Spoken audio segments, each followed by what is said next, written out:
November 1935. 31 soldiers of the Wehrmacht's 7th Infantry Regiment marched into the Schwarzwald, the Black Forest, on what their commanding officers called a routine winter field exercise. 9 of them came back. Of those 9, 3 never spoke again. If you find yourself drawn to historical accounts that were buried, sealed, or quietly destroyed, stories that existed in the margins of official records, then stay with this channel. Subscribe. Some of what I present here was never intended to be found by anyone. Now, let me tell you what happened in the Schwarzwald. The year was 1935. Germany was changing, rapidly, uncomfortably, in ways that most ordinary soldiers did not fully understand and were not encouraged to question. The Wehrmacht had been formally reconstituted that March, and across the country, training exercises were being intensified. Strength, discipline, endurance, these were the values being drilled into young men from every corner of the nation. The 7th Infantry Regiment, based out of Stuttgart, was a mid-sized unit under the command of Hauptmann Captain Friedrich Oberst, a decorated veteran of the Great War who had survived Verdun and carried the particular quietness of a man who had already seen the worst that men could do to one another. Oberst was 43 years old. He had a habit of rubbing the scar on his left forearm when he was thinking. His men respected him. Some of them loved him the way young soldiers love commanders who seem impervious to fear. The exercise was straightforward on paper. 31 men would march into the Schwarzwald near the town of Freudenstadt, establish a temporary camp at a pre-selected forest clearing, run navigation and survival drills for 12 days, and march back out. No combat, no enemy, just the trees, the cold, and the discipline. The forest chosen for the exercise was old, extraordinarily old in the way that the Black Forest is old. These are not young woods. The trees there have roots that reach back centuries, and the darkness between them, even at noon in summer, is the kind of darkness that presses against the eyes. In November, with the light dying by 4 in the afternoon, it was something else entirely. Among the 31 men, there were several whose names appear in the fragmented records I have managed to piece together. There was Unteroffizier, Corporal Klaus Bauer, 22 years old, a butcher's son from Tübingen, described by fellow soldiers as steady and practical. There was Private Heinrich Müller, barely 19, who had volunteered for the army to escape a difficult home and who was known for his skill at cards and his loud, easy laugh. There was also the company's medic, a quiet man named Gerhard Wolff, 31, who kept a personal journal, a journal that would later become one of the only surviving primary accounts of what occurred in those 12 days. They entered the forest on November the 4th. The first 3 days were, by all accounts, unremarkable. Gerhard Wolff's journal from those early days reads with the particular mundane texture of military life. Complaints about rations, small jokes at the expense of officers, observations about the weather. He writes on November 5th, "Cold this morning. Bauer stepped in a rabbit hole and twisted his ankle. He was furious. Müller laughed until he cried." The camp had been established in a wide clearing approximately 11 kilometers from the forest's edge, far enough in to feel genuinely isolated, close enough that extraction, if needed, was considered manageable. Tents were arranged in 2 rows. A cooking fire burned at the center. Latrines were dug to the north. It was a competent, orderly camp, the kind that Oberst ran with the quiet efficiency of long experience. The forest around them was beautiful in its cold and severe way. Spruce and silver fir stretched upward in dense columns, their branches heavy with early frost. The undergrowth was sparse. The canopy was too thick for much to grow beneath it, and this gave the forest floor an open cathedral quality that the men remarked upon. Sound traveled strangely there. A voice 50 meters away would sometimes arrive perfectly clear. Other times, a man shouting at 20 paces would sound muffled and distant, as if the trees were absorbing something. The days passed with drills, navigation exercises, map reading, cold weather bivouac techniques. In the evenings, the men gathered at the fire and talked about ordinary things: families, football, girls, food. Müller won a considerable sum at cards from 3 of the other privates and was insufferably pleased about it. Bauer's ankle healed quickly. Captain Oberst walked the perimeter each evening before lights out, alone, as was his habit. The nights were quiet for the first 3 days. On the evening of November 7th, the camp dog disappeared. This requires a small explanation. The regiment had informally adopted a mixed-breed dog the previous summer, a lean, brownish animal the soldiers called Bruno, who had followed the unit back from a different exercise and simply never left. Bruno was not officially permitted, but Oberst tolerated him with the particular gruff indulgence of a man who would never admit to caring about something.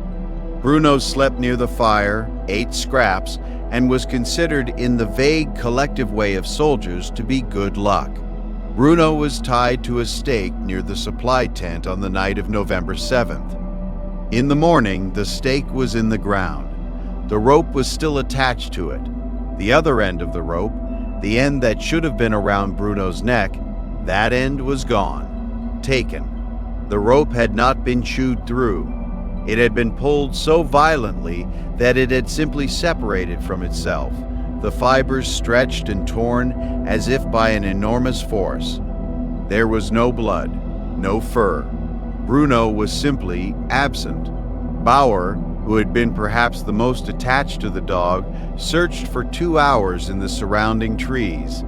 He found nothing. He returned to camp without speaking about what he had or had not seen, and Wolff's journal notes that the butcher's son from Tübingen, the steady, practical one, was visibly pale for the remainder of the day. That same morning, Private Müller found footprints. They were on the northern edge of the clearing near the tree line, pressed into a patch of soft soil where frost had not yet hardened the ground. Wolff describes them in his journal with careful medical precision. He was a man accustomed to documentation. The prints were large, very large. He estimated, by comparison to his own boot, that they were perhaps twice the length of a man's foot and wide in proportion. But the shape was wrong for any animal he recognized.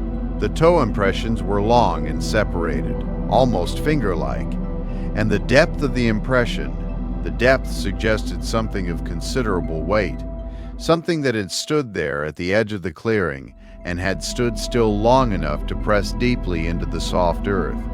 Oberst examined the prints himself. He said nothing for a long moment. Then he said it was probably a bear, though bear prints do not look like that, as any hunter could have told him. And several of the men were hunters. That night at around 2 a.m, several soldiers were woken by a sound from the forest. Wolff describes it this way: not a howl, not a cry, something lower than that, a vibration almost, that I felt in the chest before I heard it with the ears. It continued for perhaps 30 seconds and then stopped completely.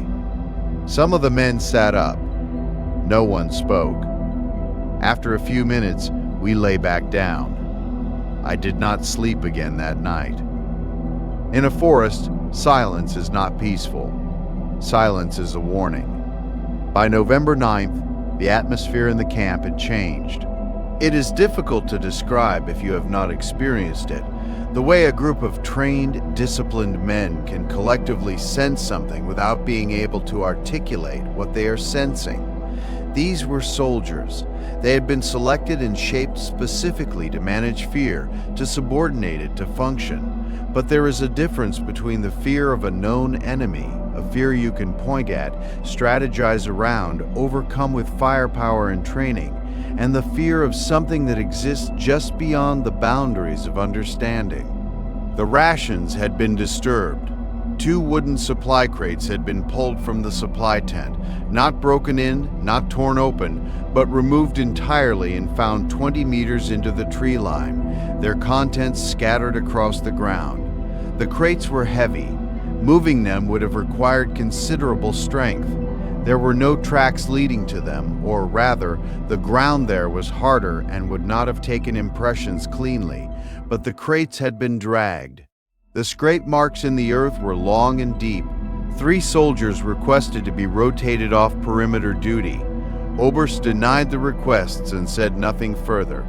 On the evening of November 10th, Private Müller came to Gerhard Wolff's tent. He sat down without being invited and was quiet for almost a minute before speaking. Wolff records the conversation in full. Müller told him that the previous night, while on watch at the eastern perimeter, he had seen something in the trees. He said it was dark.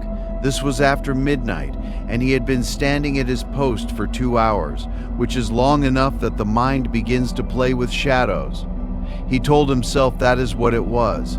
But then the shape had moved, and it had moved wrong. He said, "Too tall for a man." But it moved like a man would move if a man were very, very large, and it stood still, and I could feel it looking at me, and I did not shout. I know I should have shouted. I did not shout. Müller had said nothing until now because he was ashamed of his silence. He was also, Wolff writes, trembling while he spoke, and the medic notes that Müller had a reputation for considerable physical courage. Wolff reported the account to Oberst the following morning. Oberst listened without interrupting. Then he doubled the perimeter watch and ordered that no soldier was to leave the camp boundary alone for any reason. That afternoon, 2 soldiers on a supervised navigation exercise returned to camp 40 minutes early. One of them, Wolff does not record his name, was crying. The other refused to describe what they had seen. He would not speak of it for the remaining days of the exercise, and he would not speak of it afterward either. It was Bauer who first saw it clearly. November 11th, late afternoon, the light already gray and failing. Bauer had gone to the latrine, which required crossing 40 feet of open ground to the north side of the clearing, and on his return, he stopped. Wolff was watching from near the cooking fire. He saw Bauer stop and stand motionless, and something in the way the man stood, some quality of absolute stillness that went beyond ordinary caution, made Wolff get to his feet. At the edge of the tree line, in a gap between 2 enormous spruce trees, something was standing. Wolff writes, "At first I thought it was a shadow. Then I understood it was not. It was standing upright. It was tall, very tall. I estimated nearly 3 meters, though this seems impossible when I write it down. It was dark, not merely the color of darkness, but dark in a way that seemed to pull the remaining light toward itself. I could see no features. I could see a shape. The shape was roughly that of a man, but the proportions were wrong. The shoulders too wide, the head too long, the arms hung lower than they should. It stood there for perhaps 20 seconds. Then it stepped backward into the trees, not quickly, not in alarm. Deliberately, the way something moves when it has decided on its own terms to withdraw. Bauer did not move for another full minute. Then he walked back to the fire, sat down, and said to Wolff, "Did you see it?" Wolff said that he had. Neither of them spoke about it to the others until that evening, when Captain Oberst called the full unit together and asked quietly if anyone had anything to report. 7 men spoke. 7 men had seen it at different times from different positions over the previous 2 days. They had all stayed silent for the same reason. because saying it aloud meant that it was real. Oberst ordered a full withdrawal for the following morning, but the thing in the forest did not wait for morning. What happened in the hours between midnight and dawn on November 12th is the most difficult part of this account to reconstruct, because the records are fragmentary and the survivors were inconsistent, not from dishonesty, Wolff believed, but because fear operates on memory the way fire operates on paper. What is consistent across all surviving accounts is this. At approximately midnight, the perimeter guards reported hearing movement in the trees on all sides of the camp simultaneously. Not the movement of one thing circling, the movement of something very large, very close, and approaching from multiple directions at once, which should have been impossible, and which Wolff, in his clinical medic's mind, found the most deeply disturbing detail of all. The fire was still burning, 3 soldiers on watch, the others sleeping. The first sound they heard was not a roar or a cry. Wolff describes it as a percussion, a rhythmic impact against the earth that they felt through the ground before they heard it in the air. Regular, heavy, getting closer. Then the northern tent came down, not torn, collapsed, as if something enormous had pressed its weight against the canvas from outside. The 2 men inside scrambled out, shouting. The camp erupted, men grabbing rifles, shouting orders in the dark, the fire casting wild shadows that made everything uncertain and monstrous. And through the chaos at the southern edge of the clearing, Wolff saw it again. It was not moving now. It was standing at the perimeter, inside the perimeter, and watching. The firelight caught it at an oblique angle, enough to resolve some detail. He could see that the surface of it was not smooth. The texture was wrong in a way he struggles to describe, settling finally on the word layered, as if something fibrous or folded covered it. The head, if it was a head, turned slowly. Not like a man turns his head. More slowly than that, and further than the neck should have allowed. One soldier fired his rifle, then others fired. Wolff does not believe any of them hit it because it did not react to the shots in any way. It simply continued to stand, to observe. Then someone, Wolff does not know who, began screaming from the direction of the eastern latrine area. A full, sustained scream that stopped very suddenly. Oberst ordered immediate withdrawal, full retreat, leave everything. They ran. They ran for over an hour through the dark forest, 11 kilometers back toward the tree line, with one torch between them and the cold pressing in from all directions. 3 men were unaccounted for when they emerged at the forest road. Oberst ordered a head count twice, as if the second count might change the result. It did not. Of the original 31, 9 stood at the road. 3 more would be found over the following days. 2 wandering separately in the outer forest, confused and unable to give coherent accounts of how they had separated from the group. The third was found 3 kilometers inside the tree line, seated against a tree, uninjured, but entirely unresponsive. He remained that way for the rest of his life. The remaining 19 were never accounted for. No bodies were recovered. No equipment was recovered. The Wehrmacht sent a search team back into the area 4 days later. They found the campsite. They found the collapsed tent. They found the rifles that had been dropped in the retreat.